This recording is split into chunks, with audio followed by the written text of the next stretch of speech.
అసలు దొంగే దొంగ దొంగ అన్నట్టు ఇప్పుడు వైసీపీ నాయకులు పెట్రోల్పై గోలగోలు చేస్తా ఉన్నారు.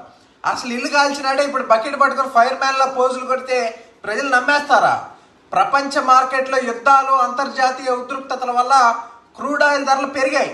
దేశానికి ఇంధన సరఫరా ఆగకుండా ఉండాలని కేంద్ర ప్రభుత్వం కొన్ని సర్దుబాట్లు చేసింది. కానీ ఈ నిజం చెప్పకుండా వైసీపీ మాత్రం సాక్షి కెమెరాల ముందు దొంగ నాటకాలు ఆడుతూ ఉంది.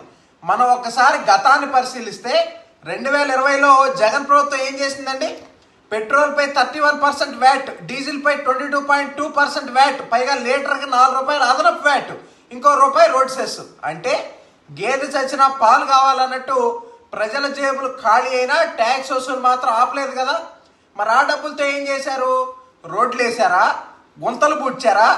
ఆంధ్ర రోడ్లు చూసి గూగుల్ మ్యాప్స్ కూడా నీ దారి నువ్వే చూసుకో బాబు అన్న రోజులయ్యి.